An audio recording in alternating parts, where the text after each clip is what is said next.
Bienvenue pour cette session Azure Policy en mode Advanced. Alors, avant de démarrer, déjà, est-ce que tout le monde a au moins déjà fait du Azure Policy une fois? Non? Oui, oui, ça je me doute. Ok, donc tout d'abord, encore une fois, hein, merci à l'ESG de nous accueillir pour cet événement. Pour les personnes qui n'étaient pas là ce matin, je vais me représenter, désolé pour les autres. Je m'appelle Yohan Guillot, je suis cloud architecte basé à Rennes, donc à l'ouest. J'ai la chance d'être MVP Azure depuis quelques années. Je travaille également en tant que freelance. Pour l'aspect communautaire, donc je fais partie de la communauté AMS et co-organisateur du Microsoft User Group à Rennes. Je me répète aussi, j'ai mis quelques petits indices où me trouver. Twitter, LinkedIn évidemment. Vous trouverez les slides et le code que je vais vous présenter là sur le GitHub dans les jours à venir, je l'espère. C'est de faire ça rapidement. Donc concrètement aujourd'hui, qu'est-ce qu'on va voir? On va parler de quelques nouveautés déjà, bon, plus ou moins lointaines pour certaines. Quand on dit nouveautés, on s'attend à des choses vraiment neuves. Là, en l'occurrence, c'est potentiellement sorti depuis quelques mois, mais malgré tout, voilà, c'est pas encore très bien ancré, donc on va en parler. On va également parler de déploiement via Bicep. Pourquoi? Parce que déjà, c'est un langage assez récent, fort sympathique, et on va voir qu'il y a un certain nombre de choses qui sont mises à disposition. On va également parler donc d'une des nouveautés, la propriété Evaluation Delay dans les policies. Pour ceux qui ont déjà fait de la policy, notamment en mode Deploy if not exist, vous vous êtes tous rendu compte que ça prenait un certain temps à sortir. En gros, voilà, la policy est évaluée dans l'heure, dans les 6 heures, dans les 24 heures. Ce sera mis en conformité, on ne sait pas réellement quand. Nouveauté aussi, il y a une chose intéressante du côté de Resource Graph Explorer. Vous avez désormais possibilité d'aller voir les changes qui ont été faits au niveau de vos ressources. On verra un petit exemple. On va parler de Azure Governance Visualizer aussi. Donc pareil, superbe outil que je vous recommande fortement d'essayer. On ira voir rapidement comment ça se présente.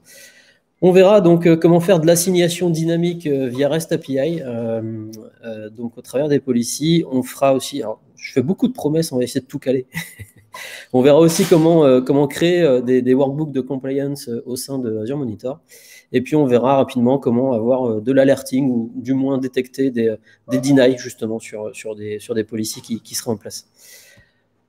Donc au niveau des nouveautés, vous êtes peut-être déjà plus ou moins au courant, on a capacité désormais à setter des non-compliance messages au sein des policies. Donc déjà d'une, policy pour ceux qui n'en ont pas fait, grossièrement, je vais essayer de récapituler ça en quelques mots. Les policies vont vous permettre de définir un certain nombre de règles qui vont être appliquées au sein de vos environnements Azure. Donc concrètement, des règles de gouvernance, des règles de bonne conduite, de naming convention, de tags à appliquer, etc., au travers d'un certain nombre de définitions que vous allez assigner à différents niveaux, donc management group, souscription, ressources group. On a désormais donc capacité à appliquer ces fameux non-compliance messages. Donc typiquement, je fais du deny sur la création de ressources en dehors de mes régions autorisées, North Europe, West Europe par exemple. Dès qu'une personne va tenter une création... Ouais, alors on a une coupure d'écran à chaque fois. C'est pour ça que je ne vais pas passer à full slide, Marius. Donc concrètement, je vais donc avoir un message d'erreur. Ce message d'erreur avant était imbitable. Désormais, il y a possibilité de mettre un message d'erreur spécifique. Et donc, au travers du portail, il y a également depuis peu des efforts qui ont été faits puisque on a un affichage direct de ces fameux messages. On a également possibilité désormais au sein des Azure Policy d'utiliser les user assign. Au préalable, on avait capacité à utiliser des systèmes assign, donc des identités auto-générées par la plateforme Azure. Ces identités vous permettent ensuite d'aller justement donc mettre en œuvre la conformité au travers d'un déploiement sur des propriétés manquantes, ce genre de choses. Je vous l'ai indiqué également tout à l'heure, possibilité désormais de setter une propriété Evaluation Delay. Donc, grossièrement, quand votre ressource va donc être traitée par Azure Policy, la conformité va y passer, vous êtes non conforme, on va avoir capacité à setter le délai de passage et de déploiement pour la mise en conformité. Quelques petits liens sur le déploiement via Azure Bicep. Je vous en ai parlé. Donc, il y a plusieurs moyens, évidemment, de déployer de l'Azure Policy au travers du portail, la base. Donc, effectivement, quand on va travailler sur des landing zones, ce genre de choses, ça va déjà être nativement intégré, donc sous forme d'infra as code. Si vous voulez vous-même vous mettre à l'infra as code et donc déployer de la policy, sachez qu'il y a plusieurs moyens. Donc, il y a évidemment la possibilité de le faire en ARM template, peu importe, et il y a donc désormais capacité à le faire en Bicep. Et notamment, ce que je voulais soulever, c'est ce repo particulier. Il y a un repository particulièrement intéressant, dont je ne sais pas si vous avez connaissance, qui s'appelle donc ressources modules. Au sein de ce repo, qui est donc officiel Azure, vous allez retrouver un certain nombre de modules préexistants et qui sont préétablis pour un certain nombre de ressources. Donc ici, un petit exemple de tout ce qui est dispo. Donc notamment, moi, ce qui m'intéresse, c'est justement les policy assignment, les policy definition, les initiatives, etc., etc. Donc concrètement, comment ça va se passer? Bon, déjà d'une, je vais évidemment faire un clone. Je vais retrouver l'intégralité des modules mis à disposition. Donc ici, côté définition, chose intéressante, je vais avoir capacité à faire de la définition, enfin du déploiement de définition au niveau management group et souscription. Donc avec un certain nombre de fichiers de paramètres qui sont préétablis, qui vous sont mis à dispo. Donc là, concrètement, moi ici, j'ai fait un petit exemple pour un déploiement d'une définition de base. Donc, on va, dans cet exemple, déployer une policy qui va aller checker que le Purge Protection soit bien établi et actif sur les key vaults. De base, il est en disable. C'est possible que ce soit un peu plus clair parce qu'on ne voit pas grand-chose. Alors, hop, je vais essayer de zoomer.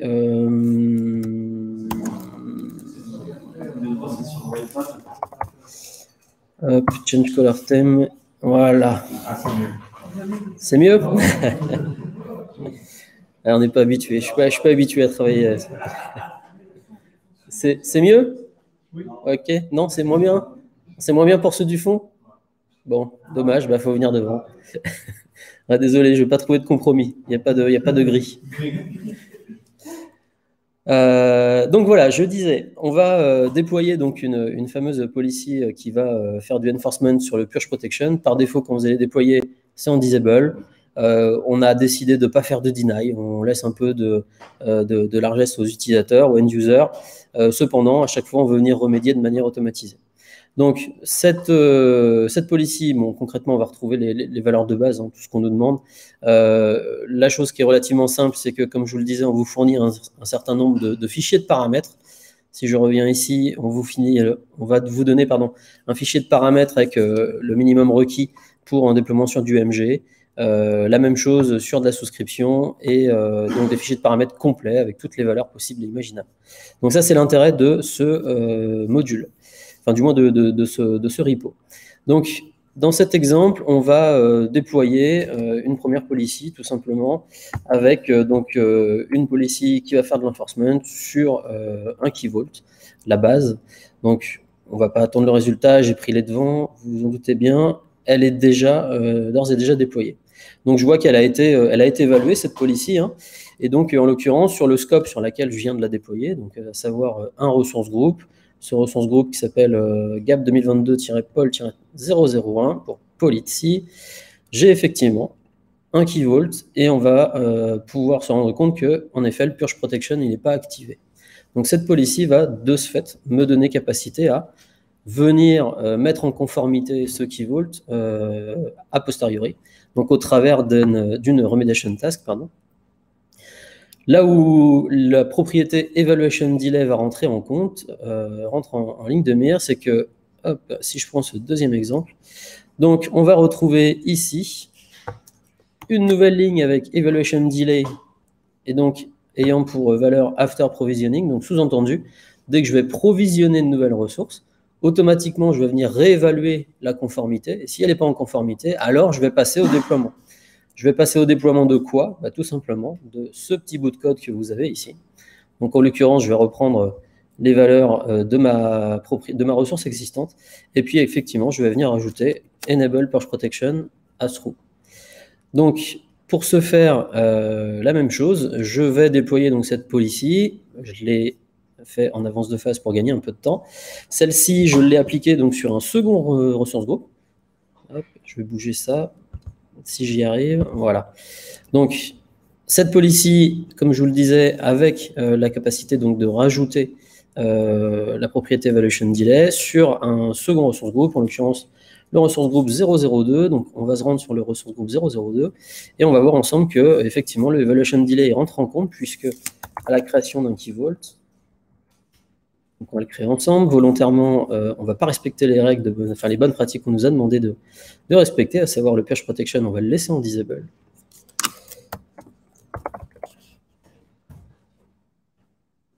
Hop, régionalisation, peu importe. Purge protection, disable, je crée, je ne mets pas de tag, je suis un mauvais élève, je ne fais rien comme il faut, je crée, on va attendre quelques secondes. Bon, ça tombe bien, normalement c'est le genre de ressource qui se déploie assez rapidement.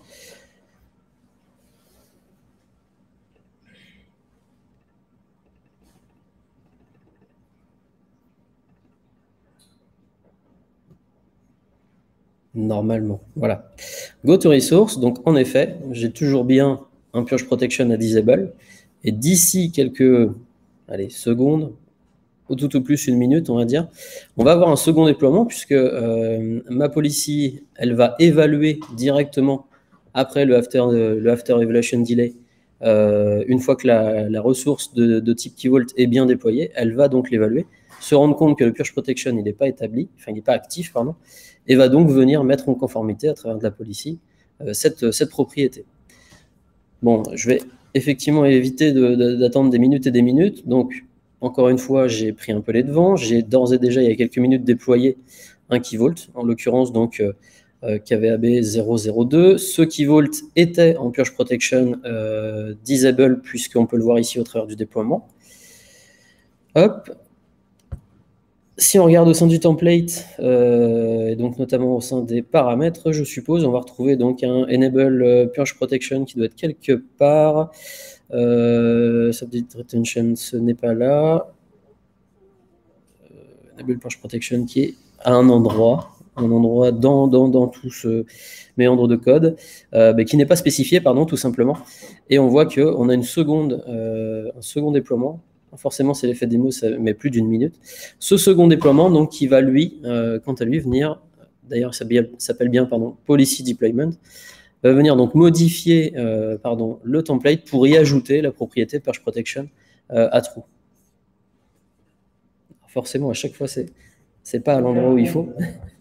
Pardon? Ah oui, tout simplement, j'avais même pas vu, tu vois. Autant pour moi, merci. Merci.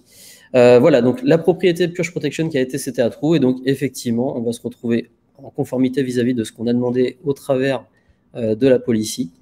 Donc à savoir, hop là, on revient à cet endroit, un purge protection qui est bien seté à true. Donc voilà pour la partie evaluation delay. Donc ce fameux evaluation delay, comme je vous le disais, plusieurs possibilités. Soit on le fait s'activer directement nativement après le provisioning. Donc, on a capacité à faire un distinguo entre le provisioning success et le provisioning failure. Ou alors, tout simplement, on va y setter une durée donc entre 0 et 360 minutes. Donc, je vous ai mis le petit lien de l'annonce officielle, la doc officielle, si vous voulez retrouver donc, ces fameuses valeurs. Tout ça sera disponible sur le GitHub. Une fois qu'on a vu qu'il y a du deploy if not exist qui est fait, donc du déploiement qui est automatisé finalement, hein, donc une mise en conformité automatique au travers des policies. Il y a également une nouveauté qui est sortie il y a quelques semaines, un mois je crois, peut-être un peu plus. Il y a capacité désormais à aller voir le change au niveau des ressources et le tout au travers de Azure Resource Graph Explorer. Donc hop, pour faire simple, je vais prendre tout simplement à ce niveau-là ma query. Donc ici, vous voyez qu'il y a resource change qui est apparu. Donc ce resource change va vous permettre quoi? Il va vous permettre de faire un delta en fait de l'état préalable de votre ressource et puis donc le passage après justement la policy d'évaluation de manière automatisée. Donc on va essayer d'en prendre un sur lequel on a déjà eu la policy qui a tourné. Voilà. Je vais essayer de vous afficher un truc un peu plus lisible. Donc concrètement, voilà, on me dit que, en effet, il y a eu un change d'effectuer sur ma ressource, donc KVGAB 002, et on va aller voir dans le détail ce qui nous intéresse, donc dans CDetails. Voilà ce qu'on va retrouver. On vous dit, bah, en effet, tu as eu deux changes, en l'occurrence deux propriétés. Donc, en effet, dès qu'il y a, a priori, dès qu'on refait un provisioning, on a un registre DNS qui est fait côté Key Vault. Et surtout, moi, ce qui m'intéresse, bah, c'est de voir que le Enable Purge Protection, il était à nul, donc sous-entendu, il n'était pas existant avant le passage de la policy, et que, effectivement, à la suite du passage de ma policy deploy if not exist, j'ai bien une nouvelle valeur pour cette propriété qui est setée à true. Donc on a eu bien une mise en conformité automatisée au travers de cette fameuse policy. Donc voilà pour la partie resource change. Donc comme je vous l'évoquais tout à l'heure, il y a un super outil que je vous invite vraiment à aller utiliser, qui est Azure Governance Visualizer. Donc concrètement, hein, quand on a justement des landing zones potentiellement 100, 200, 300 souscriptions, ça commence à devenir compliqué pour avoir un état global et un snapshot de l'état de déploiement, que ce soit des policies, de mes airbags, mes blueprints, etc. etc. Bah, cet outil va recenser l'intégralité de ces types de ressources et il va vous proposer un extract. Donc, comment ça va se visualiser? Bah, tout simplement de cette manière. Bon, c'est pas ce qu'il y a forcément de plus joli, mais au moins ça a le mérite d'être là déjà d'une, mis à dispo par les communautés. Et donc grossièrement, bah, comme je vous l'évoquais, on va retrouver une petite hiérarchie globale. Donc là, c'est une démo, c'est leur démo qui est accessible directement sur le repository, pardon. Vous avez ici donc démo, tout simplement, le petit lien qui va bien à cet endroit, et vous arriverez ici. Donc concrètement, on va retrouver un extract des policies, des airbags, des assignations blueprint, de votre état management group, donc la hiérarchie complète de vos management group, pardon. Les souscriptions, les configurations qui sont faites en termes de diagnostic, donc les diagnostic settings, les exports possibles et imaginables côté activity log. Je crois même qu'on a donc les ressources providers d'activer ou non, etc. Donc tout ça au format HTML. Vous avez également un export au format CSV qui vous est fait, qui est plutôt sympathique. Et surtout, ce qui est intéressant, c'est au niveau des policies, puisque on parle policy en ce moment même, vous avez un extract complet donc, de ce qui est déployé en termes de définition. Surtout, ce qui est intéressant, c'est les Orphan Custom Policy. Il y a un paquet de monde qui vient à déployer de la policy, très bien. Cependant, si on en déploie 100 pour en utiliser 2, je ne sais pas s'il y a un réel intérêt. Donc, vous avez justement ce listing-là qui est fait de manière automatisée. Donc, ne pas hésiter à l'intégrer. On parlait tout à l'heure justement également des pipelines dans Azure DevOps. Il y a capacité à intégrer cet outil dans Azure DevOps quand vous allez justement potentiellement mettre un pipeline de déploiement pour une landing zone ou tout simplement de la policy. Vous avez capacité à ajouter une step qui va vous auto-générer donc l'extract de toutes les policies qui sont d'ores et déjà en place, et potentiellement qui va vous faire donc l'export au format MD de ce qu'on a là sous les yeux, directement dans le wiki d'Azure DevOps. Donc c'est plutôt bien foutu, et je vous conseille vraiment d'aller zioter tout ça.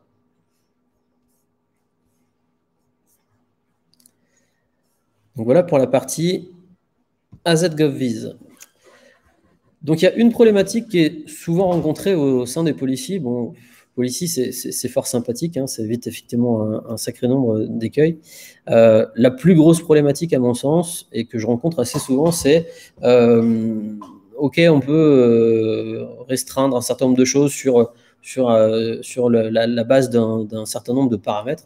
Ces paramètres, ils sont statiques. On n'a pas de dynamique, on n'a pas d'intelligence au sein des policies. Donc, sous-entendu, aujourd'hui, je veux restreindre l'utilisation à telle ou telle région. Si demain ça doit évoluer, il faudra que je fasse évoluer mon array, tout simplement, que je vienne rajouter une nouvelle valeur. C'est surtout vrai pour la gestion des tags. Un exemple, hein, on en parlait tout à l'heure, il y a de plus en plus de notions de FinOps dans ce qu'on fait, puisqu'on s'est longuement concentré sur l'adoption du cloud et le déploiement. Peu importe combien ça coûtait, maintenant qu'on voit que ça coûte un peu cher, on commence à réfléchir autrement. Donc notamment sur la gestion des tags et potentiellement donc, les assignations de cost center, ce genre de choses, bah, l'Eco Center, ça évolue. Il y a des nouvelles BU, il y a des nouveaux projets. Donc, ça veut dire que si on veut s'assurer potentiellement de la bonne, du bon set, pardon, d'une valeur pour un tag, bah, soit il faut qu'on redéploie à chaque fois, ou soit on essaye d'avoir quelque chose de dynamique. Donc, la seule manière enfin, certainement pas la seule, mais une des manières dont on a de dynamiser un peu cette assignation, ça va être au travers de l'utilisation des REST API. Donc, on va faire une petite démo. La démo, très clairement, c'est pas quelque chose qu'on fera en entreprise. Le but, c'est de vous montrer un peu le concept et le principe. C'est évidemment pas à appliquer. Donc, grossièrement, qu'est-ce qu'on va faire? On va essayer de voir comment, à la suite d'un update qu'on va faire au sein d'un fichier. Donc, on est d'accord que c'est pas ce qu'on ferait dans la vraie vie. Le but, c'est vraiment que vous ayez quelque chose de graphique et que vous compreniez. C'est pour ça que je l'ai fait en ce sens-là. On va imaginer que voilà, on a une liste qui est censée évoluer. Cette liste, c'est quoi? C'est la liste de mes types d'environnement.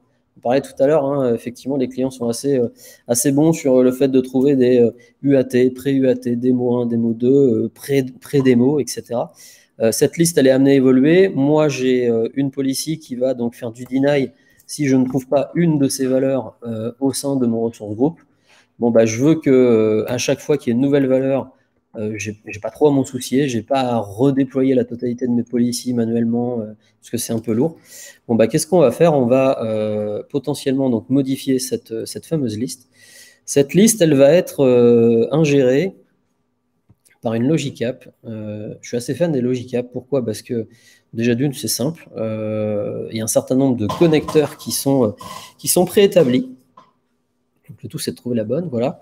Un certain nombre de connecteurs qui sont préétablis. Et puis surtout, ça vous permet d'interagir avec Azure de manière assez relativement simple, puisque en quelques clics, on se retrouve voilà, avec une policy, potentiellement une identité qui est assignée, etc., etc. Donc là, comme je vous le disais tout à l'heure, il y a un connecteur qui est préétabli. Ça tombe bien. Ce connecteur, il va permettre quoi? Il va nous permettre d'aller au sein d'un blob storage, récupérer des fichiers, puis donc de détecter des modifications qui seraient faites sur le fichier en l'occurrence. Donc, je vais détecter tous les updates qui vont être faits sur mon fichier. Je vais y récupérer le contenu. Ça tombe bien, c'est ce qui m'intéresse. Et puis, donc, derrière, on va faire quoi? On va utiliser la logic app pour aller nativement faire du REST API pour réassigner les paramètres, non pas en mode dynamique, mais dynamiquement. Donc, comment ça va fonctionner? Comme je vous disais tout à l'heure, au sein de ma policy, qu'est-ce que j'ai fait? Je lui ai assigné une identité. Enfin, je lui ai demandé d'utiliser un system assign, de me générer une identité grâce au system assign.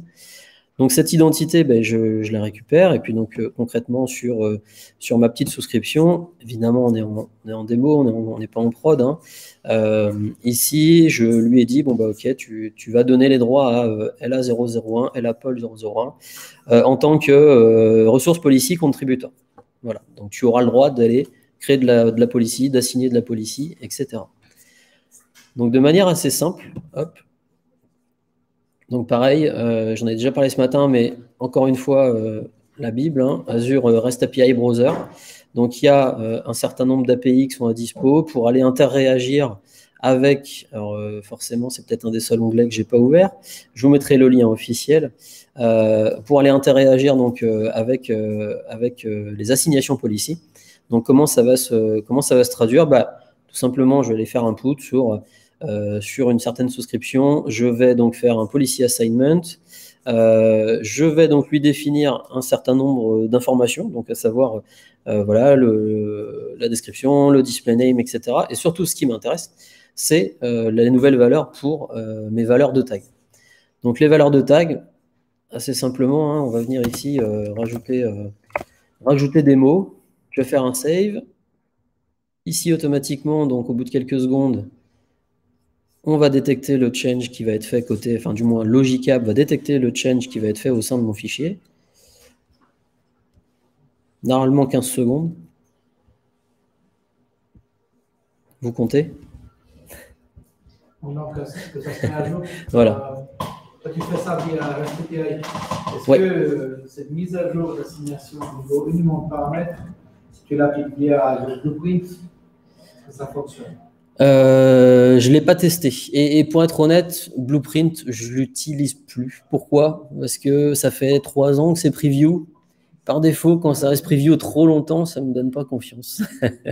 Donc, certainement, il faudrait que je le teste, mais je ne saurais pas te dire là tout de suite. Donc concrètement, on a bien détecté effectivement qu'il y a eu une modification sur list.txt, hein, c'est bien le fichier sur lequel j'ai fait mon update. J'ai bien récupéré donc le nouveau contenu. Donc je détecte bien qu'il y a une nouvelle valeur, à savoir démo. Et puis donc de manière assez simple, hein, concrètement, on va aller pousser la nouvelle valeur de mes tag values qui sont donc autorisés. De manière assez simple, côté policy, comment ça se traduit? Je vais tout simplement aller voir. Hop là, mes assignations, pardon, non pas mes définitions, mes assignations, restrict tag and value, edit assignment, et dans mes paramètres, j'ai en effet les valeurs pardon, qui correspondent à mon fichier. Donc, en soi, on est d'accord, ça c'était pour l'effet démo et vous montrer un peu comment ça se passait. Dans la vraie vie, comment ça pourrait se traduire? Un exemple simple, hein, on parlait tout à l'heure du cost center. Je connais un certain nombre de clients qui utilisent Dynamics pour aller renseigner un certain nombre d'informations sur leur BU, sur leur projet et autres. Il y a capacité, ça tombe bien. Et encore une fois, pourquoi j'apprécie justement donc Logicap, vous avez un certain nombre de connecteurs qui sont prédisposés, et notamment un qui est intéressant, donc qui vous permet d'aller interagir avec, en l'occurrence, Dynamics. Donc là, ce qu'on va faire, c'est qu'on va aller détecter toutes les modifications au sein de Dynamics et potentiellement donc remonter les infos nativement sur Logicap. Donc, on pourrait imaginer avoir une liste de cost center, une liste de BU, peu importe, une liste de noms d'applications qui seraient intégrées dans les tags. Et puis donc on veut faire du deny si une de ces valeurs n'est pas conforme avec ce qu'on a dans Dynamics. Concrètement, en fait, je vais faire une modif. Hein. On va faire une modif un peu bidon sur une valeur au sein de Dynamics. D'ici quelques secondes, donc, la Logicap va automatiquement détecter la modification.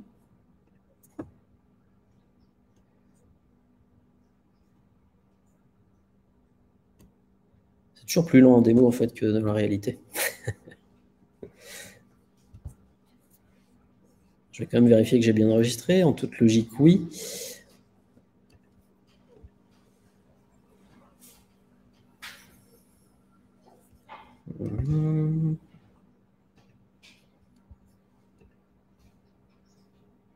Bon, c'est pour ça que je joue toujours au moins une fois au préalable pour avoir une bouée de sauvetage. Je vous montre ça sur un essai que j'ai fait tout à l'heure. Donc concrètement, dès que vous allez faire une modif côté donc, Dynamics, on va retrouver ici l'objet qui a été mis à jour. Donc en l'occurrence tout à l'heure, hein, j'ai rajouté une URL. Donc cette URL, potentiellement, on peut sous-entendre que ce sera une des valeurs à autoriser au sein de mes tags. Je vais récupérer cette valeur un peu à la sauce de ce qu'on a fait tout à l'heure, hein, au sein de Logicap. Cette valeur, je vais la réintégrer dans les nouveaux paramètres à autoriser côté policy. Et puis donc je me retrouve avec une assignation pseudo-dynamique de mes nouveaux paramètres à autoriser au sein de ma mise en conformité. Donc voilà ce qu'on est en capacité de faire au sein de Logicap. Et voilà pourquoi je l'affectionne assez particulièrement. Au niveau des événements, on a parlé ce matin d'EventGrid, justement, ça tombe bien. Il y a capacité à interagir avec des événements natifs provenant d'Azure Policy. Donc, comment ça va se passer? De manière assez simple. Dans Azure Policy, tout comme sur les Key Vault, tout comme sur les souscriptions, les ressources groupes, vous avez un petit onglet Events. Et donc, vous aurez capacité à souscrire donc, à des événements. Donc, hop là. On va retrouver ici Microsoft Policy Insight. Sur quelle souscription on veut le mettre en place? Potentiellement celle-ci. On va lui donner un nom. Je l'ai déjà joué en avance de phase pour gagner un petit peu de temps. Donc, je vais vous montrer ce qu'il en est. Voilà, donc concrètement, quand je vais venir souscrire à ces événements, je vais avoir capacité à lui dire je veux souscrire à 3 types d'événements. En l'occurrence, donc, dès que j'ai un compliance state qui va changer, dès que j'ai un compliance state qui va être créé, donc sous-entendu une nouvelle ressource qui rentre dans le giron d'Azure Policy, et potentiellement quand j'ai un compliance state qui va être delete. Donc on peut imaginer tout un tas de scénarios, donc notamment dès que j'ai un change de conformité qui est fait sur une ressource. Alors pour une raison X ou Y, je ne vais pas potentiellement mettre de deny parce que je veux laisser un peu de liberté à mon end-user. Malgré tout, s'il me fait n'importe quoi, je veux être au courant. Bon, en effet, la policy, elle est là pour ça, puisque de base, dans policy, vous avez évidemment cet aspect de compliance avec un joli petit reporting, quelque chose de graphique, bon voilà. Mais ça s'arrête à peu près là. Donc si vous voulez être dans le détail, il faudra passer un peu de temps pour aller potentiellement aller voir les ressources qui ne sont pas compliant, pourquoi, etc. Une des grosses problématiques, et on le verra justement tout à l'heure, c'est qu'on n'a pas capacité à faire d'export de tout ça, directement au travers du portail, j'entends. Donc pour ça, on peut tout à fait imaginer justement se baser sur ces fameux événements. Donc ces fameux événements, en l'occurrence, j'ai d'ores et déjà configuré pour gagner du temps. Je balance tous ces événements-là, encore une fois, vous l'aurez deviné, dans une logic app. J'aurais pu le faire dans une function, peu importe. Juste que je retrouve laquelle, puisque j'en ai créé un peu trop de logic app. Voilà. Donc cette logic app, elle va faire quoi? Elle va récupérer l'intégralité des événements. Et puis derrière, à moi de voir ce que je veux en faire. Donc évidemment, là, c'est juste pour la démo que je vous ai montré ça, mais concrètement, on va retrouver donc, ce genre de choses. On va me dire sur ton topic, donc à savoir sur ta souscription, tu as une policy state qui a été delete. Donc en effet, a priori, il y a j'ai dû supprimer une ressource ou supprimer quelque chose, et donc j'ai eu un changement d'état. Ce serait intéressant de trouver quelque chose de créé. On va voir si on a un peu plus de chance là. Delete aussi, forcément, c'est pas intéressant sinon. Mais donc voilà ce qu'on va vous proposer, potentiellement d'être automatiquement alerté quand il y aura, en l'occurrence par exemple, une conformité de créer, une nouvelle entrée. Donc là, je vois qu'en effet, je suis non compliant vis-à-vis de quoi? Vis-à-vis d'une assignation. Donc cette assignation, c'est les assignations built-in qui vous sont faites au sein d'Azure. Donc cette assignation built-in, on va essayer d'aller regarder rapidement. Hop. Donc on était sur la souscription Genesis et ce qui va m'intéresser, c'est l'événement exact. L'événement exact, c'est donc voilà, Diagnostic Settings, Logic App Monitoring, et donc j'ai a priori une ressource qui n'est pas compliant vis-à-vis de ça, donc à savoir qui n'a pas d'activity log, d'export des Diagnostic Settings au niveau de Logic App. Donc voilà ce qu'on va être en capacité de remonter en termes d'événements. Donc je l'évoquais tout à l'heure, il y a une grosse problématique, qui me semble être une problématique en tout cas, au sein du portail Azure. Ok, c'est sympa, j'ai l'état de compliance. Bon, là en effet, tout à l'heure j'ai fait une policy qui allait checker l'état de compliance, donc à savoir est-ce que j'ai du purge protection qui est bien enable ou non sur mes key vault. Bon, en l'occurrence, j'en ai un qui n'est pas compliant. Quand j'en ai un, bon, c'est assez lisible. Quand j'en ai 100, 200, 300, ça devient compliqué. Et la grosse problématique, c'est que j'ai pas de bouton d'export de ce côté-là. Donc, moi, j'aimerais bien avoir justement un export pour typiquement l'état de conformité de mes tags. Quand vous avez des tags sur 10 000 ressources, avoir les 1000 ou 2000, quand il y en a peu, qui ne sont pas non compliant, et avoir un export de tout ça, nativement parlant, c'est pas possible. Donc, c'est en ça que les workbooks vont vous aider. Donc, je ne sais pas s'il y a des personnes qui les utilisent d'ores et déjà, les workbooks. Moi, j'ai découvert ça il y a un peu plus d'un an. C'est vrai que depuis, j'utilise de plus en plus. Vous avez un certain nombre dans Azure Monitor de workbooks qui sont préétablis. Donc, on va retrouver un certain nombre de choses sur, tiens, je ne sais pas moi, les performances de mes VM. Ça ne va pas nous dire grand-chose, parce que je crois que je n'ai pas de VM sur cette souscription. Mais voilà ce qu'on pourrait vous sortir. Et donc, concrètement, moi, qu'est-ce que je propose à ce niveau-là? Donc, dans Policy, on a vu tout à l'heure qu'il y a un certain nombre de REST API qui sont mises à dispo pour aller interagir avec la plateforme. Bon, il y a aussi capacité à faire un certain nombre de choses en dehors des REST API, à savoir des queries Azure Resource Graph notamment. Et donc, ces fameuses queries, elles vont nous permettre quoi? Potentiellement d'aller, dans ce premier exemple, faire un call en REST API pour aller lister l'intégralité des ressources au sein d'Azure avec leur état de compliance en face. Donc, quelles policies tournent, quelles policies sont évaluées sur ces ressources, quel est l'effet de ces fameuses policies, est-ce qu'elles sont compliant vis-à-vis de cette policy ou non. Et donc tout ça, en fait, il y aura capacité ici à aller lui demander d'afficher un bouton d'export tout simplement, ce qui vous permettra par la suite d'exporter justement ces fameuses valeurs. Donc ici pareil, non pas cette fois avec REST API, mais si mes souvenirs sont bons, au travers de Azure Graph Explorer, il y a également capacité à aller faire vos petites queries. Donc les queries, cette query-là en l'occurrence, va donc vous afficher l'intégralité des ressources qui sont à dispo sur votre portail, enfin sur vos ressources, sur vos souscriptions, pardon, avec leur état de compliance en face, et puis donc potentiellement l'état de compliance vis-à-vis de quelle assignation en face. Donc, hop. De ce fait, on va parer justement au manque d'export qui est pas mis à dispo sur le portail, et donc automatiquement on va pouvoir se retrouver avec quelque chose d'un peu plus digeste pour aller faire du reporting envers votre équipe FinOps pour les tags, etc., etc. Donc voilà ce qu'on est en capacité de faire côté workbook.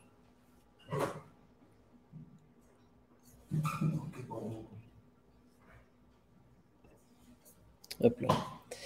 Donc pareil, je vous ai mis un petit lien. Hop. Un peu de temps, on va aller le voir. Voilà. Ce repo, pareil, vous aurez un certain nombre d'informations, vous avez un certain nombre d'exemples qui vous sont mis à dispo. Si vous souhaitez justement aller développer vos propres workbooks, n'hésitez pas à aller y faire un tour. Il y a de la documentation officielle, il y a un certain nombre d'exemples, vous trouverez tout ça dans la galerie, donc n'hésitez pas vraiment à aller pomper un petit peu de données là-dedans.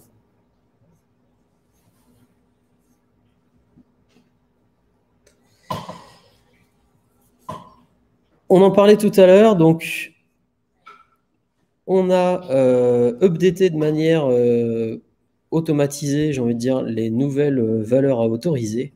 Donc en l'occurrence sur une policy en particulier, si vous vous rappelez bien, on a restreint la valeur du tag environnement, donc env, lors de la création de mes ressources group.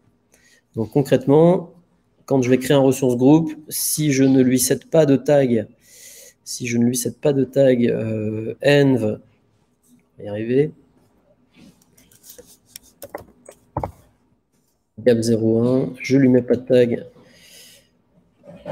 volontairement. Voilà, concrètement, on va me balancer une erreur puisque je suis en mode deny, donc je n'autorise pas la création de ressources group. Comme je vous disais tout à l'heure, message d'erreur plus ou moins sexy. Je ne sais pas chez vous, moi j'ai certaines souscriptions sur lesquelles j'ai vraiment le message de non-compliance qui s'affiche. D'autres, et en l'occurrence sur celle-ci, je ne l'ai pas. Donc on va aller voir dans Raw Error, et en effet, on vous dit la ressource gap 01 est disallow by policy. Pourquoi? Parce que la raison, ça c'est mon non-compliant message, comme je vous l'évoquais tout à l'heure. Hein. Donc c'est une pseudo-nouveauté. Pseudo-nouveauté, pourquoi? Ça fait quand même un petit moment que c'est sorti. Donc comme je vous le disais, dans les assignations, désormais à ce niveau-là, vous avez capacité à personnaliser le message d'erreur que va voir l'utilisateur. Donc hop là, je reviens à ce niveau-là, donc je retrouve bien mon message d'erreur, on m'explique pourquoi, et puis donc surtout on me dit c'est pas dans le scope qui est autorisé. Donc cette fois je vais bien lui setter en effet env démo puisque je l'ai rajouté, hop là, et en toute logique ça devrait passer, je suis autorisé, j'ai mon trépas de blanche en termes de tagging. C'est bien de mettre du deny, on communique, évidemment. Le tout, c'est pas de tout bloquer en espérant que les utilisateurs appliquent les bonnes pratiques. Il faut leur donner quelles bonnes pratiques sont à appliquer, évidemment. Malgré tout, il faut surveiller ce qui tombe en deny. Alors, quand je dis ce qui tombe en deny, c'est il faut avoir une remontée d'alerte potentiellement, ou au moins du dashboard sur je comprends pas, hier, il y a 100 créations de RG qui se sont fait attraper par la policy, deny si tu n'as pas de valeur correcte pour le tag env. Bon, c'est soit il y a un problème de communication, soit potentiellement un pipeline qui traîne avec une ancienne version de code ou le mec m'a pas intégré de tag environnement. En tout cas, voilà, c'est bien de le savoir. Donc, comment est-ce que je vais avoir des remontées d'alerte, pardon, et être en capacité de savoir si oui ou non il y a des personnes qui se sont fait attraper par la police? Eh bien, on va pouvoir le faire via des simples queries, donc au travers d'Azure Activity Log. Donc, ça va se présenter de cette manière. Je vais déjà retrouver la query. Voilà.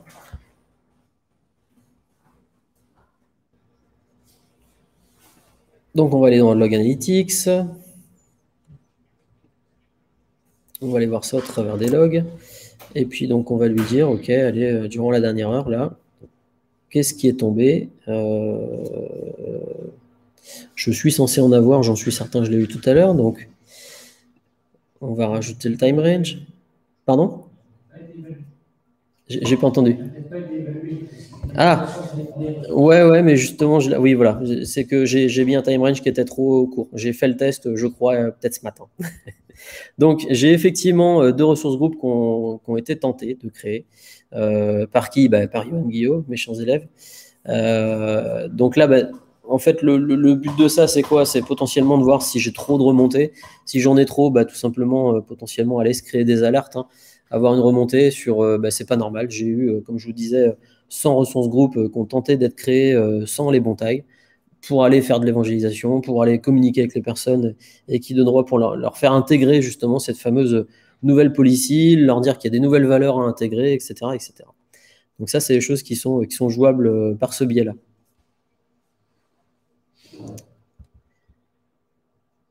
Hop. Donc quelques liens utiles. Oui. Super, ça tombe très bien parce qu'on n'aura même pas 5 minutes à passer sur les liens utiles. Je vous ai mis un certain nombre de liens que j'affectionne particulièrement. Pourquoi? Parce que quand vous allez évidemment mettre en place un certain nombre de nouvelles policies, il y en a un certain nombre qui sont en bulletin. Je ne les ai pas comptés, je ne sais pas si quelqu'un connaît le nombre, mais il y a un certain nombre. Ces policies, on va les retrouver directement nativement sur le portail. Il y a également un certain nombre de policies qui sont mises à disposition par la communauté.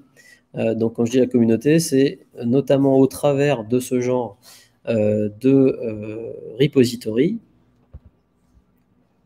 Donc, le Community Policy, vous avez un certain nombre d'exemples. Donc, des exemples sur de la conteneur registry, des exemples sur du Event Grid, on en parlait ce matin, etc. etc. Donc, n'hésitez pas à y faire un tour également. On va retrouver également un awesome Azure Policy, donc qui est maintenu par un MVP Azure justement australien, Jesse Loudon, qui donc met à disposition un ensemble et une référence en fait des différents articles officiels que vous allez pouvoir trouver. Donc tous les articles official learn donc autour des policies, les fameuses documentations officielles, on en a parlé tout à l'heure.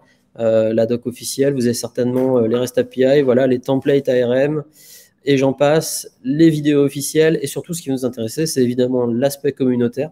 Il y a des gens qui sont très créatifs, qui ont un certain nombre de choses qui ont été faites de manière communautaire et qui mettent à disposition, donc n'hésitez pas à aller vous inspirer de tout ça. Notamment donc une qui était assez sympathique, et c'est vrai que j'y avais pas réellement songé avant. Quand vous allez potentiellement faire du déploiement donc de policy au travers de la nouvelle fonctionnalité de User Assign, donc vous avez désormais capacité à spécifier un User Assign pour vos déploiements Deploy if not exist, donc pour la mise en conformité. Quand vous voulez sécuriser ces User Assign, c'est assez simple finalement, il suffisait d'y penser. Il y a possibilité, d'aller faire un deny user assign. Donc, qu'est-ce qu'on va faire concrètement? On va lui dire, OK, j'ai un user assign. Ce user assign, c'est AZ Policy. Donc, il est enregistré au sein de ma souscription, dans le ressource groupe GAP 2022. Bref. À partir du moment où quelqu'un va tenter de l'utiliser, d'accord, en dehors des policy assignments, tout simplement, tu vas me faire un deny. Donc, ça veut dire que si là, je vais sur une logic app, je tente d'assigner cette fameuse user assign au sein de ma logic app, hop là. Donc MVP, AZ Policy, add. Je vais me taper un deny, tout simplement, puisque je ne suis pas en capacité de l'utiliser en dehors du scope qui a été défini au sein de la policy. Donc ça, voilà, c'est le genre de choses que vous allez pouvoir trouver sur des articles, justement, parce que potentiellement, ces gens-là sont passés sur des problématiques que vous êtes en train de rencontrer maintenant. Donc, n'hésitez pas à aller y faire un tour. Vous y apprendrez, j'en suis sûr, un certain nombre de choses. Donc, on en a fini, je crois, pour les liens. Bon, il y en a un dernier, je vous laisserai aller faire un petit tour. AZ Advertiser, pardon. Donc, un recensement de toutes les policies, justement. On parlait de toutes les policies built-in. Donc, vous allez pouvoir être informé, justement, des nouvelles policies qui seraient mises à dispo, de celles qui sont passées de preview à GA, etc., etc. Donc, tout ça, c'est au sein de cette Bible-là. Pareil, possibilité de faire un export CSV si vous voulez faire votre propre listing à vous. Et j'en passe. Donc, c'est fini pour les slides. Est-ce qu'il y a des questions? Ouais.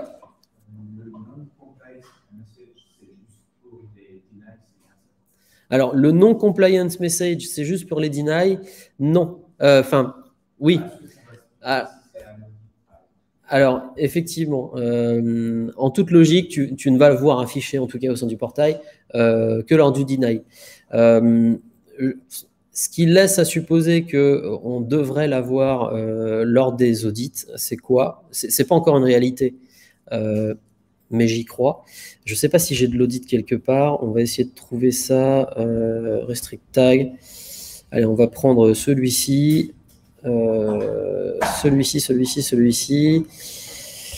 Il y a un endroit, tu as capacité, et forcément, c'est là où je ne vais pas trouver ce que je veux te montrer. Sinon, c'est pas drôle. Voilà, compliance reason. J'ose espérer. Voilà. Bah, tu vois, en fait, ça répond à ta question.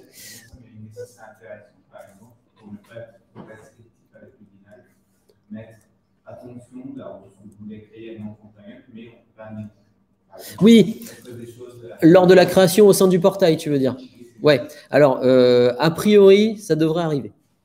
J'ai vu que c'est déjà arrivé quand tu utilises les templates. Si tu as, alors malgré tout, template, bon, pareil, j'y crois plus, c'est preview et je crois qu'ils ont annoncé d'ailleurs le retrait en 2025, je crois, enfin, dans longtemps.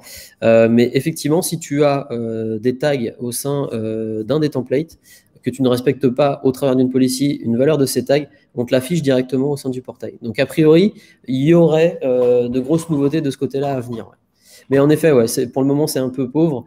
Alors, c'est vrai que le non-compliance message, je ne l'ai pas montré tout à l'heure, mais si on essaye de faire un nouveau ressource group, donc avec un nom bidon, voilà. Voilà, le non-compliance message, on te le rapatrie également hein, côté API. Donc, que ce soit dans CLI, ressource group, enfin peu importe, tu as toujours ce non-compliant message qui t'est affiché. Non pas uniquement au travers du portail. C'est tout pour les questions? Bon, bah, merci de votre attention. Et puis, encore une fois, n'hésitez pas. Je tâcherai de vous mettre ça à dispo dans les jours à venir. Merci à tous. Merci.